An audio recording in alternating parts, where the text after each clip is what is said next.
नमस्कार दोस्तों, स्वागत है आपका मेरे YouTube चैनल में। और आज का हमारा टॉपिक लूसेंट से है। ये लूसेंट की हमारी नेक्स्ट सीरीज है। इससे पीछे हमने अपना सिंधु सभ्यता कंप्लीट किया। अगर आपने सिंधु सभ्यता नहीं देखी तो एक बार सिंधु सभ्यता देखो। इसमें जितने भी फैक्ट दिए गए होंगे वैदिक सभ्यता में उन्हें तो पढ़ना ही है, लेकिन इससे एक्स्ट्रा जो फैक्ट होंगे वो भी बताए जाएंगे। सही है, तो पूरे ध्यान से पढ़ना, अपने पास लूसेंट रखना, जो एक्स्ट्रा फैक्ट होंगे वो अपना ऐड करते हुए चलना। तो शुरू करते हैं वैदिक सभ्यता के बारे में। वैदिक सभ्यता का विभाजन कितने भागों में किया गया है? तो वैदिक सभ्यता का विभाजन दो भागों में किया है। पहला ऋग्वेदिक काल, जो कार्यकाल है 1500 से 1000 ईसा पूर्व। कार्यकाल यहाँ से ईसा पूर्व ही होना है, ठीक है। पहला ये है। दूसरा जो विभाजन है उत्तर वैदिक काल, कार्यकाल कितना है 1000 ईसा पूर्व से 600 ईसा पूर्व। ये जो दोनों का कार्यकाल है हमारे एग्जाम में आया हुआ है, इसे बिल्कुल लाइट मत लेना कि कार्यकाल होगा ऐसे ही।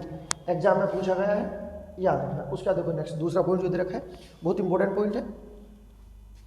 दूसरा पॉइंट, आर्य सर्वप्रथम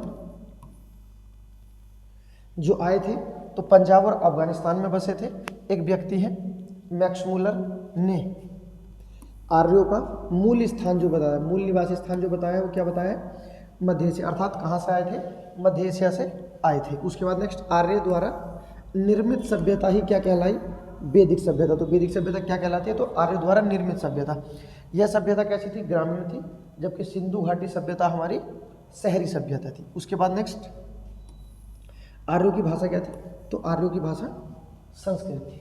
तो इस पॉइंट में जो फैक्ट दिए गए हैं, एक तो याद रखना कि किस व्यक्ति के आधार पर माना जाता है कि सिंधु सभ्यता वैदिक सभ्यता के लोग मध्य एशिया से आए थे, तो कहना मैक्स मूलर के आधार पर। एग्जाम में भी यही सही माना गया है। उसके बाद एक व्यक्ति है हमारे बहुत प्रसिद्ध है,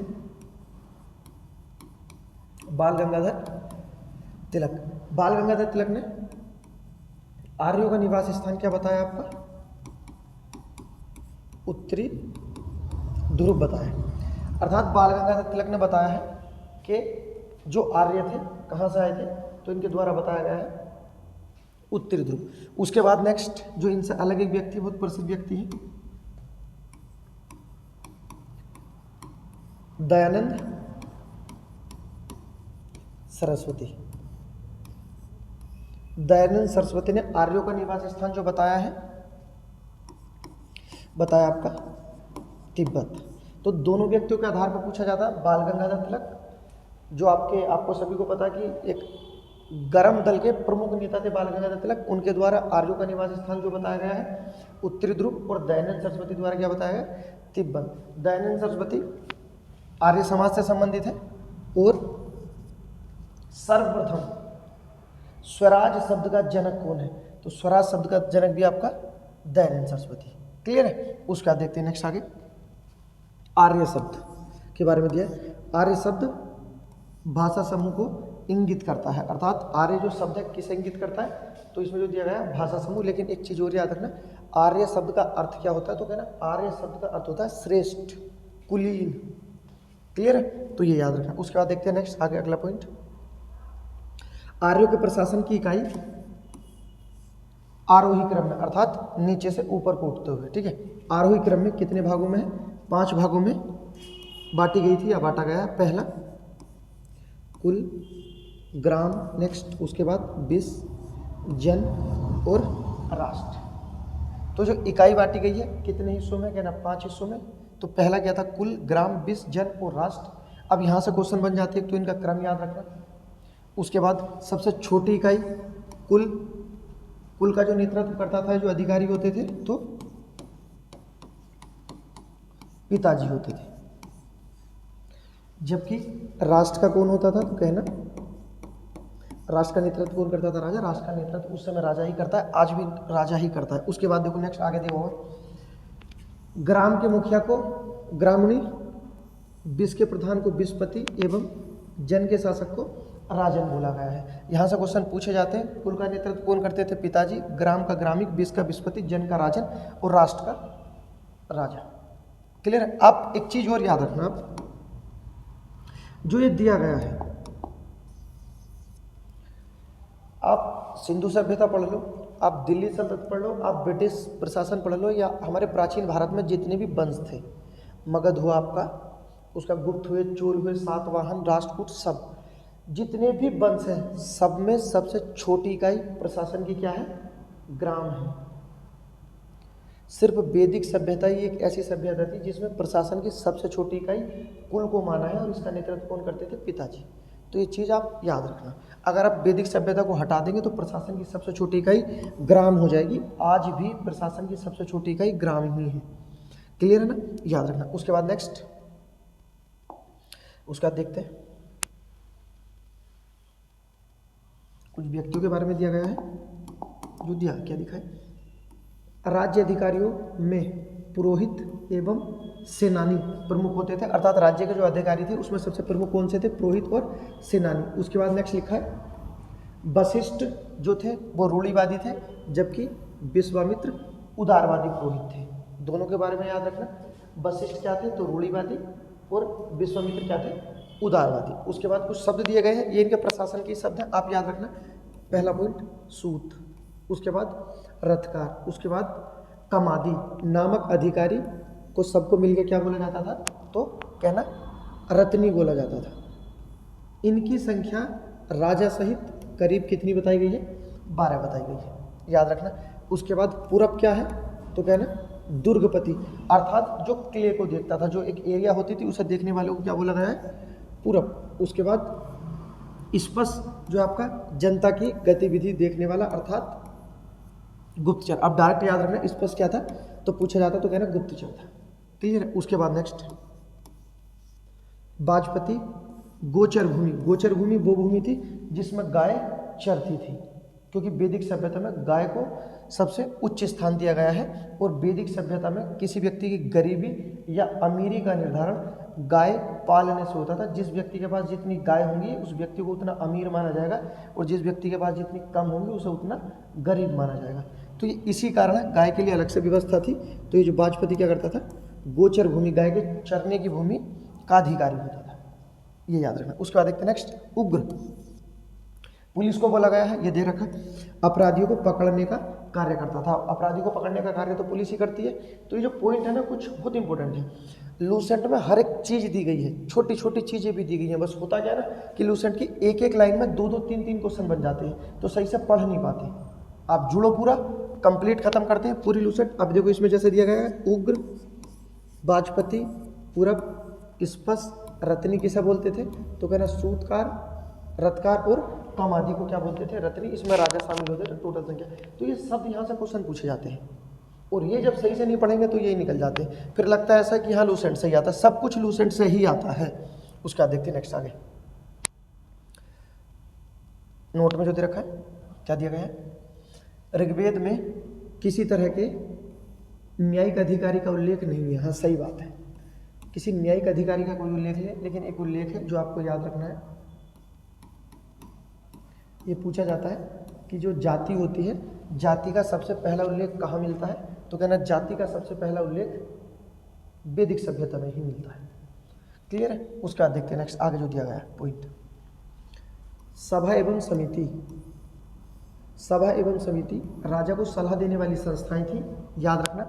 सभा श्रेष्ठ, जो सभा थी इसमें देखा, सभा श्रेष्ठ एवं संभ्रांत लोगों की संस्था थी, जबकि समिति सामान्य जनता का प्रतिनिधित्व करती थी। अब यहाँ से क्वेश्चन पूछे गए हैं, अगर आप इसे विस्तार पूर्वक पढ़ोगे तो चीज़ें याद रह जाएंगी। अगर नॉर्मली पढ़ोगे तो फिर ये निकल जाएगा कि सभा और समिति क्या थी? तो कहना राजा को सलाह देने वाली संस्थाएं थी। सभा क्या थी? तो श्रेष्ठ थी, और जबकि समिति सामान्य लोगों की। सहसे समिति और सहसे सामान्य लोग, याद रखना। उसके बाद देखो नेक्स्ट, इसके अध्यक्ष को क्या बोला गया है? ईशान बोला गया है, ईशान कहा जाता था। अब नेक्स्ट, स्त्रियां सभा एवं समितियों में भाग ले सकती थी, अर्थात स्त्रियां भाग ले सकती थी। तो याद रखना, यज्ञ में भी भाग लेती थी। और वैदिक सभ्यताओं में स्त्रियों की दशा कैसी थी? तो कहना वैदिक सभ्यता में स्त्री की दशा सबसे अच्छी मानी गई है। अगर बात सभ्यताओं की करते हैं तो वैदिक सभ्यता में। उसके बाद अगर इससे एक और क्वेश्चन आता कि स्त्रियों की सबसे अच्छी दशा किस वंश में थी? तो कहना गुप्त वंश में थी। उसमें बहुत सारे ऑप्शन देंगे, राष्ट्रकूट देंगे, चोल देंगे, इस तरह से क्वेश्चन देंगे, घुमाया जाएगा। तो याद रखना, अगर स्त्रियों की सबसे अच्छी दशा वंश पूछा जाता है तो कहना गुप्त, और सभ्यता पूछी जानी तो कहना वैदिक सभ्यता। यज्ञ में भाग ले सकती हैं, और यहाँ दे रखा सभा एवं समितियों में भाग ले सकती थी स्त्रियाँ। उसका देखो नेक्स्ट आगे जो दिया गया है, युद्ध में कबीलों का नेतृत्व राजा करता था। जब युद्ध होता है तो नेतृत्व तो राजा ही करेगा, ऐसा तो है नहीं कि राजा पीछे घूमेगा। देखो युद्ध के लिए गविष्टि शब्द का प्रयोग किया गया है। गविष्टि युद्ध का पर्यायवाची भी है, अगर पर्यायवाची है तो आसान हो जाता है। उसका देखो शब्द का प्रयोग किया गया है, जिसका अर्थ होता है गाय की खोज, अर्थात जिसके पास जितनी गाय वो उतना अमीर, उतना बड़ा राजा निर्धारित होता था गाय के आधार पर। उसका देखते हैं नेक्स्ट आगे लिखा है, 10 राज्य युद्ध, बहुत इंपॉर्टेंट है। 10 राज्य युद्ध का उल्लेख ऋग्वेद के 7वें मंडल में मिलता है। यह युद्ध परुष्णी नदी है, रावी, यह युद्ध परुष्णी नदी अर्थात रावी नदी के तट पर राजा सुदास एवं 10 जनों के बीच लड़ा था। और इस युद्ध में किसकी जीत हुई थी? तो कहना राजा सुदास की जीत हुई थी। क्लियर है? उसके बाद ये देखा विजय हुई थी। उसके बाद देखते हैं नेक्स्ट, देखो क्या दे रखा है इसमें आगे, ऋग्वेद में समाज 4 वर्णों में विभक्त था। ऋग्वेद में समाज 4 वर्णों में विभक्त था। ये वर्ण थे, पहला सबसे उच्च ब्राह्मण, उसके बाद क्षत्रिय, उसके बाद वैश्य और लास्ट शूद्र है। तो ये याद रखना कि वैदिक सभ्यता या वैदिक काल में समाज कितने वर्णों में विभक्त था?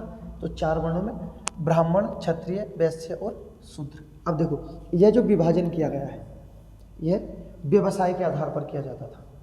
तो ये जो विभाजन किया गया किस आधार पर? व्यवसाय के आधार पर किया गया था। अब देखो नेक्स्ट, ऋग्वेद के 10वें मंडल के पुरुष सूक्त में चतुर्वर्णों का उल्लेख मिलता है। इन 4 वर्णों का उल्लेख कहाँ मिलता है? तो कहना 10वें मंडल के पुरुष सूक्त में। क्लियर है? और यहीं से अपनी जाति प्रथा नहीं है, जाति प्रथा की शुरुआत होगी उत्तर वैदिक काल में। सिर्फ जाति शब्द का उल्लेख है। क्लियर है? याद रखना। आगे देखो नेक्स्ट कहा गया, देखो इसमें क्या बोला है, ब्राह्मण परम पुरुष के मुख से, क्षत्रिय उनकी भुजाओं से, वैश्य उनकी जांघों से एवं शूद्र उनके पैरों से उत्पन्न हुए हैं, जो वर्ण व्यवस्था को बांटा गया है। क्लियर है? उसका देखते हैं नेक्स्ट, आर्यों का समाज पितृ प्रधान था, अर्थात पितृसत्तात्मक था। आर्यों का समाज कैसा था? पितृसत्तात्मक। अगर क्वेश्चन आता है कि सिंधु घाटी सभ्यता का समाज कैसा था, तो कहना मातृसत्तात्मक। और एक वंश और आता है मातृसत्तात्मक, सातवाहन वंश। सातवाहन वंश कैसा था? तो कहना मातृसत्तात्मक। सिंधु घाटी सभ्यता मातृसत्तात्मक, लेकिन जब बात करेंगे वैदिक सभ्यता की तो कैसी थी?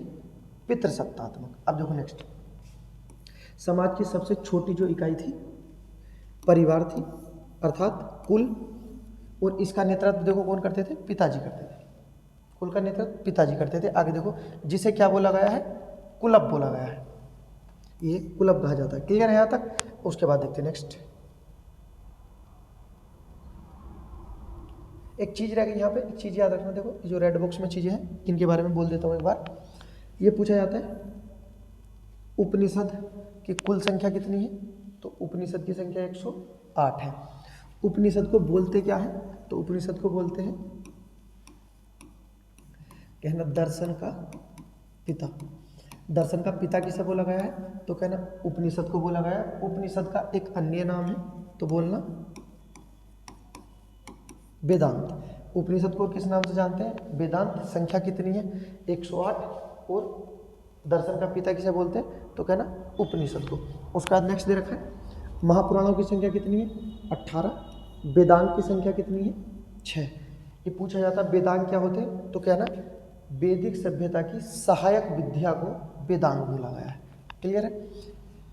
चलो देखो अब नेक्स्ट कहाँ तक हो गया था? ये युद्ध हो गया था। जो चीज़ें रेड बॉक्स में दी गई है वो इंपॉर्टेंट है।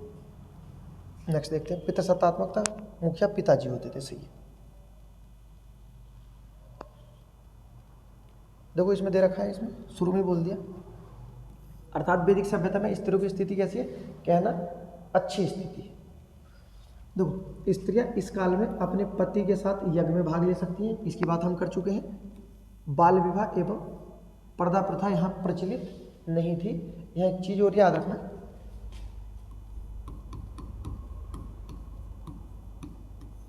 जाति प्रथा भी नहीं है, ना जाति प्रथा है, ना पर्दा प्रथा है, और ना बाल विवाह प्रथा है। अर्थात दास प्रथा थी क्या, तो कहना हाँ दास प्रथा थी, वैदिक सभ्यता में दास प्रथा थी क्या, ना हाँ थी। क्लियर है। उसके बाद देखते हैं नेक्स्ट, जबकि अगर शब्द आएगा ना जाति शब्द का उल्लेख तो आ जाएगा ऋग्वेद, लेकिन प्रथा नहीं आएगी, प्रथा आएगी तो उत्तर वैदिक काल है। अब देखो नेक्स्ट, विधवा अपने मृतक पति, यदि पति मर जाए तो विधवा अपने मृतक पति के छोटे भाई अर्थात देवर से विवाह कर सकती थी, ये व्यवस्था दी गई थी। विधवा पुनर्विवाह लागू था यहाँ पे, जो लॉर्ड कैनिंग द्वारा आया था। क्लियर है। उसके बाद देखते हैं नेक्स्ट आगे, स्त्रियां शिक्षा ग्रहण कर सकती थी, जब दशा अच्छी है तो शिक्षा ग्रहण कर सकती हैं। देखो ऋग्वेद में लोपामुद्रा, घोषा, सिक्ता, आपला एवं विश्वास जैसी विदुषी स्त्रियों का वर्णन मिलता है। यहाँ तक चीज़ें क्लियर है, याद रखना। उसके बाद नेक्स्ट लिखा है, गार्गी और यज्ञवाल्य को वाद विवाद की चुनौती दी गई है। क्लियर है, याद रखना। उसके बाद देखो एक चीज़ है जो रेड बॉक्स में दे रखा है, इन्हें पढ़ लेते हैं। प्रमुख दर्शन और उनके प्रवर्तक अर्थात संस्थापक दिए गए हैं। पहला क्या है दर्शन, कौन सा है, चारवाक दर्शन। प्रवर्तक उसी नाम से चारवाक, चारवाक। योग का सभी को पता होगा, पतंजलि।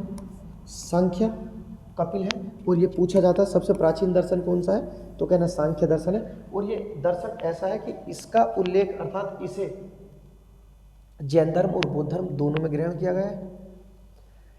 जो आपके गौतम बुद्ध हैं, उन्होंने जो पहली शिक्षा ली है अपने गुरु से, आलार कालाम पुत्र जो थे उनके, सांख्य दर्शन की ही शिक्षा ग्रहण की थी गौतम बुद्ध ने। ठीक है। उसके बाद न्याय, तो कहना गौतम बुद्ध।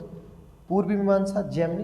पूर्वी मीमांसा हो या पूर्वी को अगर हटा दो इस तरह से भी आता ना, मीमांसा तो भी जैमिनी, पूर्वी मीमांसा तो भी जैमिनी। उत्तरी मीमांसा मतलब बाद वाली तो बादरायण। उसके बाद वैशेषिक तो कर्णाद। ये क्लियर है। तो ये प्रमुख दर्शन दे रखे हैं और इनके प्रवर्तक दे रखे हैं। न्याय का दे रखा है, जैन का तो महावीर स्वामी हो जाते हैं। उसका देखते नेक्स्ट, जो अरे अच्छा एक सेकेंड,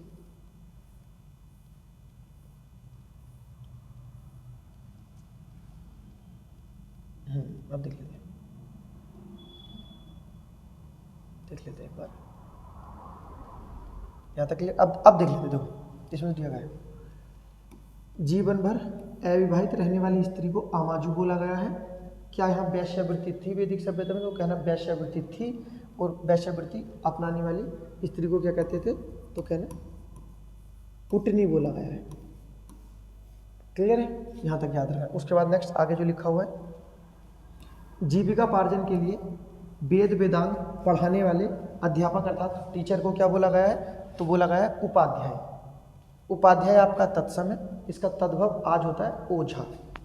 उपाध्याय का क्या होता है आपको पता होगा, अगर आपने पढ़ा होगा तो ओझा हो जाता है। क्लियर है। नेक्स्ट,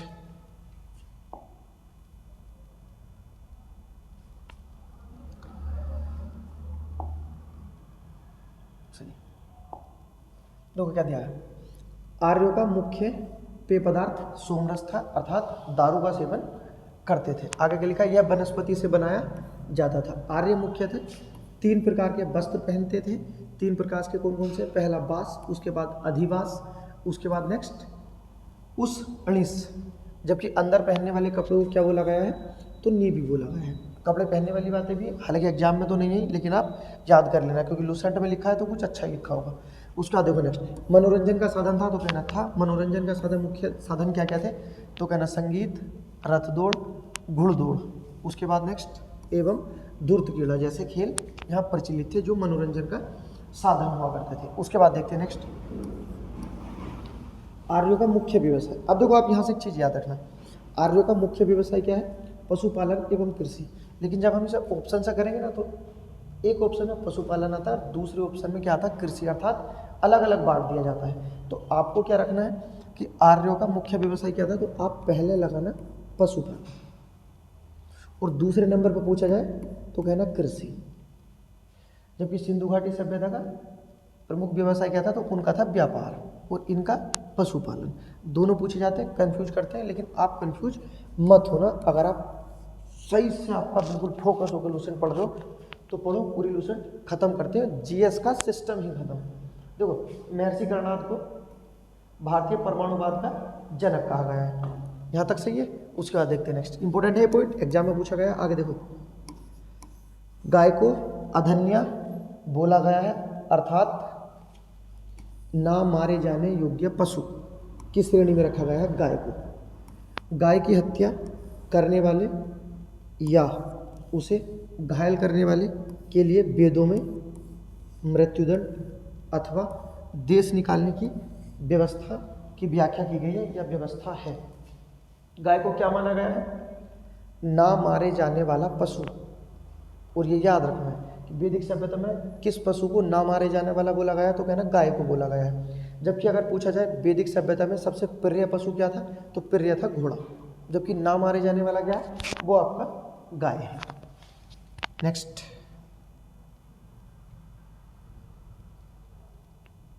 देखो ये दे रखा होगा, देश निकाला सही। आर्यों का प्रिय पशु क्या था? घोड़ा।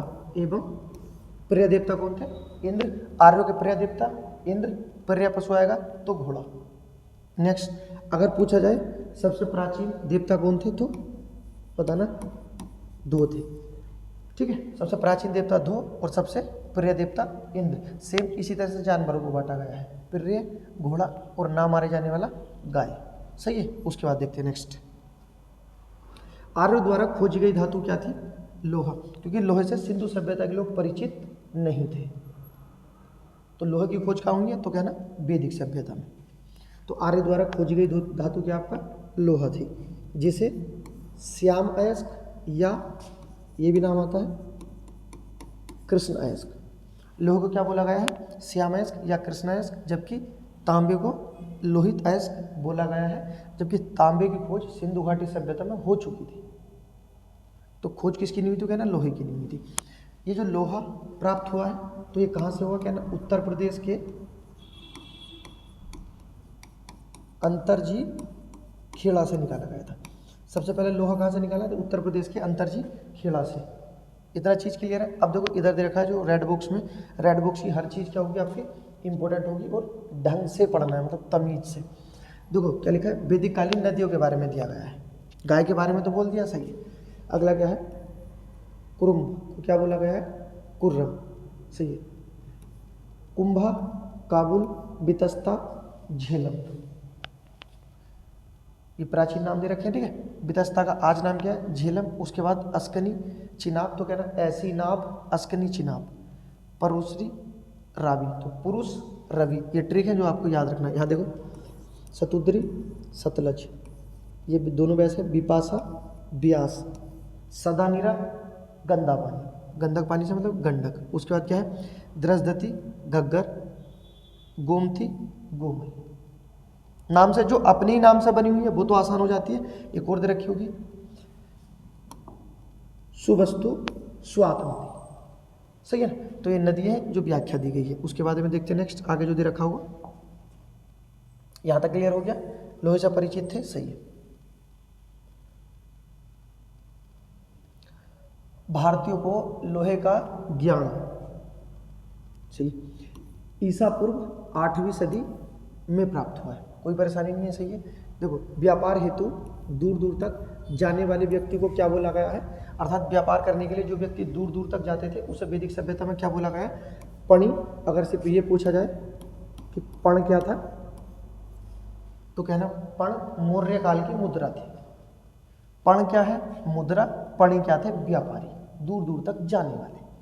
चीजें याद रखना। अब देखो नेक्स्ट, लेन देन में वस्तु विनिमय की प्रणाली प्रचलित थी, अर्थात वस्तु के बदले में वस्तु का व्यापार करना। तो वस्तु विनिमय की प्रणाली थी, तो कहना थी।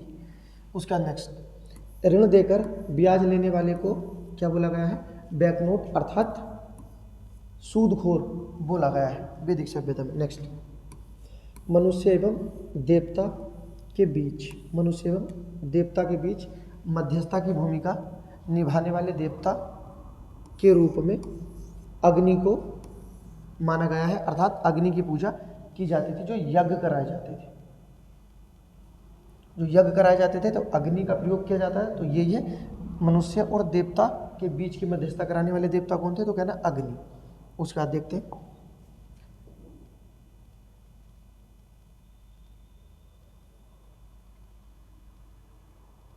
देखो नेक्स्ट क्यों लिखा हुआ, क्या लिखा है?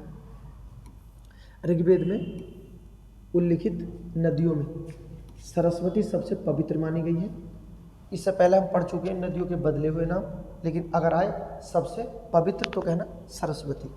ऋग्वेद में गंगा का उल्लेख एक बार, और वो नाम क्या है? तो कहना जाह्नवी नाम से। गंगा का गंगा नाम नहीं लिखा, जाह्नवी लिखा है।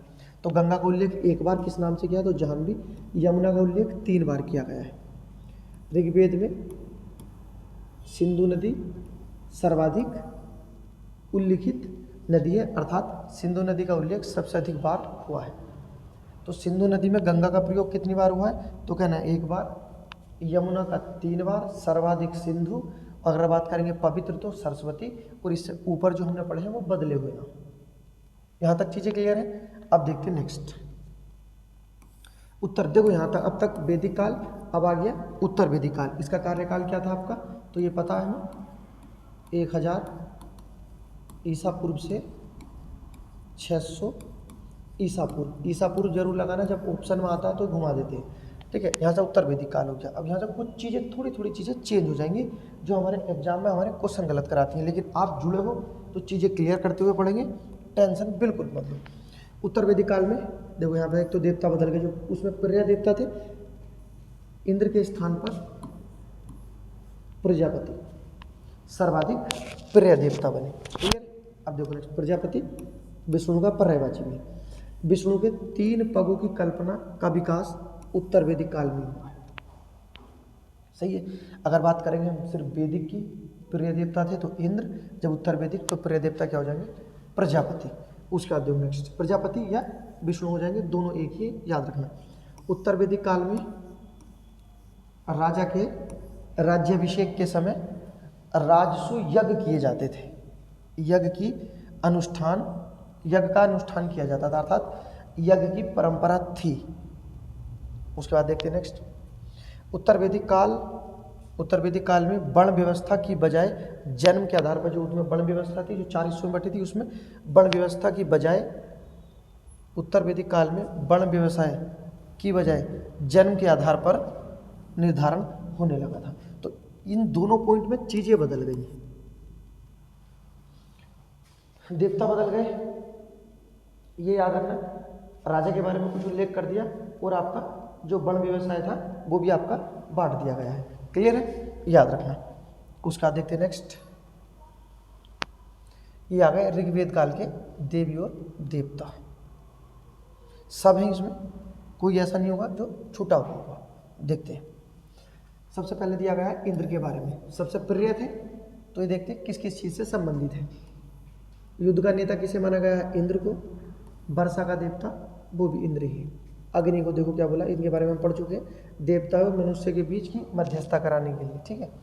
वरुण सर्वाधिक और सबसे ज़्यादा, यही से क्वेश्चन बनते हैं वरुण के बारे में। पृथ्वी एवं सूर्य के निर्माता, समुद्र का देवता, विश्व के नियामक, वह शासक अर्थात पृथ्वी को चलाने वाले, सत्य का प्रतीक, ऋतु परिवर्तन, वह दिन रात करता। ये किसे बोला गया? वरुण को। अब देखो एक चीज और याद रखना, ये पूछा गया ऋतु परिवर्तन और दिन रात करता, तो वरुण, जबकि वर्षा की बात आएगी तो इंद्र। 2 को आपको क्या बोला गया? आकाश का देवता, ये सबसे प्राचीन माने गए। सोम को वनस्पति का देवता, उषा को प्रगति एवं उत्थान का देवता, आश्विन को विपत्ति को हरने वाला देवता माना गया है। उसके बाद पूषण पशुओं को देवता, अर्थात शूद्र के देवता भी पूषण को ही बोला गया है। उसके बाद विष्णु विश्व के संरक्षण, याद रखना, और विश्व के पालन करता। विष्णु और वरुण अलग अलग है, सही से पढ़ना, वरना क्वेश्चन गलत होने के चांस बन जाते हैं। उसके बाद देखते हैं नेक्स्ट, आगे जो दिया गया है, आगे दिया है मारुत। मारुत के बारे में, आंधी तूफान का देवता, किसे बोला गया है? मारुत का। तो ये देवी देवता दिए गए हैं जो पूछे जाते हैं, याद रखना, सही है। अब देखते हैं उसके बाद जो दिया गया है,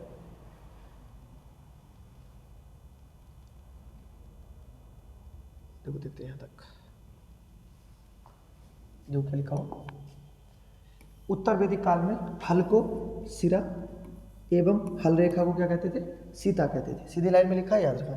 उत्तर वैदिक काल में निषक और सतनाम क्या थे, तो कहना ये मुद्रा की इकाई थी। यही पूछा गया निषक और सतनाम क्या थे, तो कहना सिक्के प्राप्त कहाँ से हुए, कहना उत्तर वैदिक काल से। लेकिन सिक्कों के चलन का कोई प्रमाण यहाँ नहीं मिलता है, कोई बात नहीं मिलता।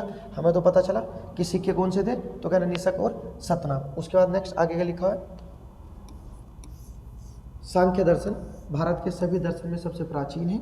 इसके अनुसार मूल तत्व की संख्या कितनी है, 25 है, जिसमें प्रकृति सबसे पहले है। ये सबसे पहला तत्व है, याद रखना है। सांख्य दर्शन के बारे में सबसे प्राचीन भी है, जैन धर्म बौद्ध धर्म दोनों में इसका उल्लेख है। गौतम बुद्ध के बारे में जब पढ़ेंगे तभी आएगा। उसके बाद नेक्स्ट देखते हैं, कंप्लीट होने वाला है, ये कंप्लीट करते हैं, और छोटा कर लेते हैं, पूरा आ जाएगा। सही है। अब अपने पास लूसेंट रखना, अगर थोड़ा बहुत इधर या थोड़ा बहुत इधर हो जाए तो आप अपना उसमें निशान लगाते रहना कि हाँ ऐसा तो है नहीं कि बहुत दूर दूर तक है लूसेंट में, कुछ नहीं है, सब कुछ क्रम सही है। देखो क्या लिखा है, सत्यमेव जयते मुंडकोपनिषद से लिया है। जब हम पढ़े थे उपनिषद की संख्या, तो ये याद रखना, वहाँ पर आए थे। और मुंडकोपनिषद सबसे छोटा उपनिषद है, ये भी याद रखना। और ये बोला गया है सत्यमेव जयते मुंडकोपनिषद से लिया गया है। इसी उपनिषद में यज्ञ की तुलना फूटी हुई नाव से की गई है। सबसे छोटा उपनिषद क्या ना, मुंडकोपनिषद। आगे क्या लिखा हुआ है देख लेते हैं। ईसा पूर्व 2री सदी में राजाओं के उपयुक्त यज्ञ वेदी बनाने के लिए क्या लिखा है, आपस्तंभ व्यवहारिक ज्यामिति की रचना की गई है। सही है। उसके बाद देखते हैं नेक्स्ट, गायत्री मंत्र सवित्र नामक देवता को संबोधित है, जिसका संबंध ऋग्वेद से है। आगे क्या लिखा है, लोगों को आर्य बनने के लिए विश्वामित्र ने गायत्री मंत्र की रचना की है। तो ये तो हमें पता है कि गायत्री मंत्र की रचना किसके द्वारा की गई है, तो विश्वामित्र। लेकिन विश्वामित्र ने क्यों की, तो कहना व्यक्तियों को आर्य बनाने के लिए। ठीक है, देखो गायत्री मंत्र की रचना की गई है। आगे क्या लिखा हुआ है, श्राद्ध के बारे में दिया गया है। श्राद्ध की प्रथा पहले पहल का मतलब सबसे पहले, श्राद्ध की व्यवस्था सबसे पहले दत्तात्रेय ऋषि के बेटे निमि ने प्रारंभ की थी या शुरू की थी।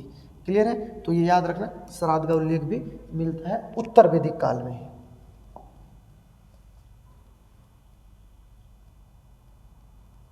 नेक्स्ट, उत्तर वैदिक काल में कौशाम्बी नगर में प्रथम बार पक्की ईंटों का प्रयोग किया गया है। तो उत्तर वैदिक काल में पक्की ईंटों का प्रयोग कहाँ किया गया है, तो कहना कौशाम्बी में। जब ये पूछा जाए कि वैदिक सभ्यता के व्यक्ति रहते कहाँ थे, तो कहना कच्चे मकानों में, और सिंधु घाटी सभ्यता के तो कहना ईंटों के मकानों में। वैदिक सभ्यता ग्रामीण सभ्यता है, वैदिक सभ्यता ग्रामीण सभ्यता है, जबकि सिंधु घाटी सभ्यता शहरी सभ्यता है या नगरीय सभ्यता है। तो इन दोनों में वैदिक सभ्यता सिंधु सभ्यता में जो मैंने चीज़ें बोली हैं वो सुनना, वो तुलना करते हुए चलना, क्वेश्चन गलत नहीं होगा, इसकी गारंटी है। इसके बाद जब हम अपना ऑब्जेक्टिव करेंगे ना लूसेंट के, तब आप देखना कितना फायदा होने वाला है। चलो आगे देखते क्या लिखा है। महाकाव्य कितने हैं, तो 2 हैं। पहला महाभारत और दूसरा रामायण। महाभारत का प्राचीन नाम या पुराना नाम क्या है, जय संहिता। इसके बारे में बताते हैं, बहुत महत्वपूर्ण बात। यह विश्व का सबसे बड़ा महाकाव्य है। तो महाकाव्य तो महाभारत तब बना है तब इसमें 1 लाख श्लोक कंप्लीट हो गए। जब 1 लाख श्लोक नहीं थे तो इसका नाम क्या था, तो कहना जय संहिता। इतना क्लियर है। अब देखो इसके बाद एक व्यक्ति का नाम आपने सुना होगा, बदायूं। ये किसके दरबार में रहता था, अकबर के दरबार में रहता था। अकबर इसे ही लाल किले के ऊपर से फेंक देता है, वो अलग की बात है, जब अकबर पढ़ेंगे तब पढ़ेंगे, मध्यकालीन भारत। ठीक है। तो ये बदायूं महाभारत का कैसा अनुवाद करता है, तो कहना फारसी अनुवाद करता है। और किस नाम से करता है, तो रज्जनामा नाम से करता है। किस नाम से? तो याद रखना रज्जनामा नाम से करता है। इतना याद रखना। महाभारत विश्व का सबसे प्राचीन महाकाव्य है। इसका प्राचीन नाम क्या है? जय संहिता। और अगर जय संहिता ऑप्शन में ना मिला तो मिलेगा युद्ध संहिता, क्योंकि महाभारत में युद्ध की व्याख्या है। तो जय संहिता के साथ साथ महाभारत को युद्ध संहिता भी बोला गया है। टेंशन नहीं लेना बिल्कुल भी, आप पढ़ो। उसके बाद क्या दे रखा है? गोत्र नामक, गोत्र है ना, हाँ सही, नामक संस्था का जन्म उत्तर वैदिक काल में ही हुआ है। और उसके बाद क्या लिखा है?